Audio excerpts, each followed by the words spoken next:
Welcome back ناظرین محترم. اس وقت ہمارے ساتھ لائن پر موجود ہیں ڈاکٹر محمد فاروق خان صاحب. آپ ممتاز ماہر نفسیات ہی نہیں بلکہ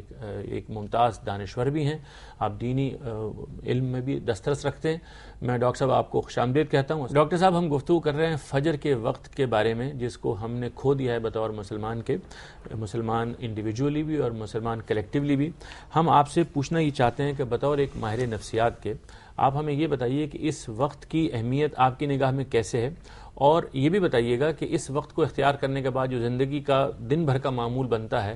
وہ اس کو آپ نے بطور ایک معالج کے کیسے دیکھا؟ ڈاکٹر صاحب یہ بالکل ایک ناقابل تلافی نقصان ہے، اور سچی بات یہ ہے کہ یہ ہم لوگوں نے اس وقت کو کھو کر نہ صرف یہ کہ اپنی نفسیاتی صحت کو کھو دیا ہے بلکہ ہم نے اپنا پورا ٹائم ٹیبل بھی خراب کر لیا ہے.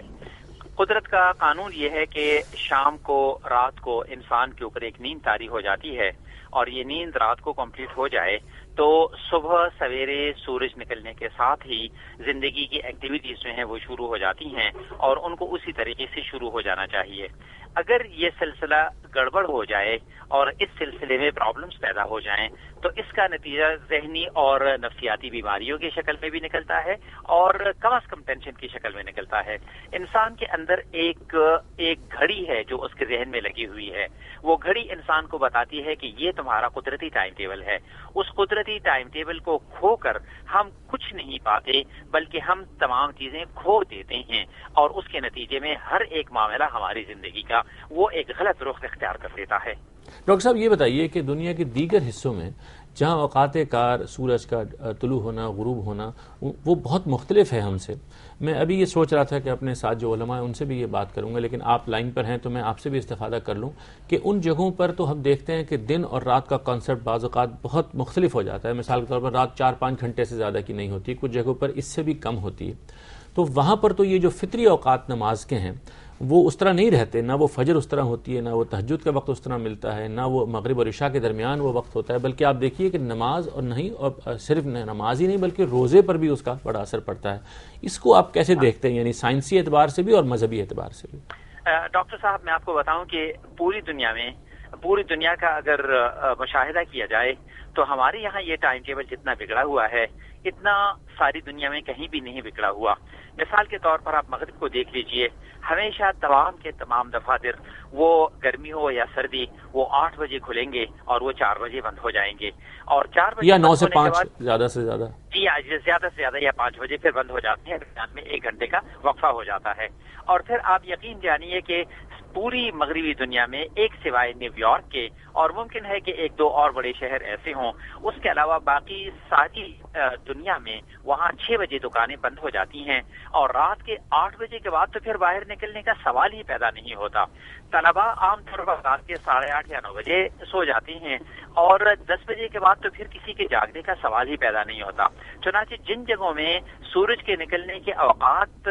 ہم سے مختلف ہیں وہاں کے لوگوں نے تو اس ٹائم ٹیبل کو اس سے بھی زیادہ سختی کے ساتھ لیا ہوا ہے، اور اس پر اسی طریقے سے عمل کر رہے ہیں. یعنی انہوں نے اپنے نظام اوقات کو اپنی گھڑی کے ساتھ ملا لیا، اور رات کو جاگنے کا سلسلہ نہیں آپ کے نظر میں. بلکہ اگر آپ یہ دیکھ لیجئے کہ وہاں تو یہ ہوتا ہے کہ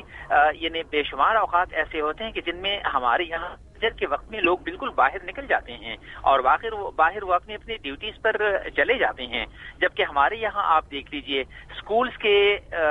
شروع ہونے کے اوقات کچھ اور ہیں، بینکس وغیرہ کے کھلنے کے اوقات کچھ اور ہیں، دکانوں کے کھلنے کے اوقات کچھ اور ہیں، اور اس کے نتیجے میں گویا پوری زندگی ہم لوگوں کی مختلف خانوں میں تقسیم ہو گئی ہے، اور صبح سے لے کر رات کے 12 بجے تک، اور 12 بجے سے بھی لیٹ، اور پھر اسی طریقے سے ہمارے یہاں شادی بیاہ میں جو بے اعتدالیاں وقت کے اعتبار سے آ گئی ہیں. اور میں کبھی اس بات یہ سوچتا ہوں کہ یہ جو ہمارے یہاں بجلی کا بحران ہے، اس طرح کے بحرانوں میں جو قربانی ہم سے مانگی جا رہی ہے، اس طرح کی قربانیاں تو مغرب کے اندر عام طور پر یہ تصور ہے کہ یہ قربانی ڈیفینیٹلی بالکل اسی طریقے سے دی جائے گی. حالانکہ ہمارے یہاں اس کے اوپر کتنی زیادہ اپوزیشن ہوتی ہے اس کے بارے میں آپ مجھ سے بہتر جانتے ہیں. نہیں، آپ بالکل صحیح فرما رہے ہیں، لیکن یہ ضرور ہے کہ جو رات کی تقریبات کا معاملہ ہے اور اسی طرح سے بازاروں کے دیر تک کھلے رہنے کا معاملہ ہے، وہ تو ایسا ہے کہ ہر حال میں اس پر قابو پانا چاہیے. کیونکہ میں اپنے یہ موجود علماء یہاں ان سے بھی یہی بات کرنے والا تھا کہ اس کا تعلق تو نہ دین سے ہے، اس کا تعلق نہ ہماری ضرورت سے ہے، اس کا تعلق تو محض ہمارے اپنے نظام الاوقات کی اور خامی سے ہے. ڈاکٹر صاحب، آخر میں آپ سے صرف یہ پوچھنا چاہتا ہوں کہ آپ کے نزدیک ہمارے ہاں اگر اس چیز کو اپنا لیا جائے تو آپ سمجھتے ہیں کہ وہ بہتری ہمارے مزاجوں میں بھی آئے گی، ہمارے معاملات میں بھی آئے گی، اور وہ جو بجلی کا بحران جیسے آپ نے فرمایا اس کو بھی فرق پڑے گا ضرور اس سے؟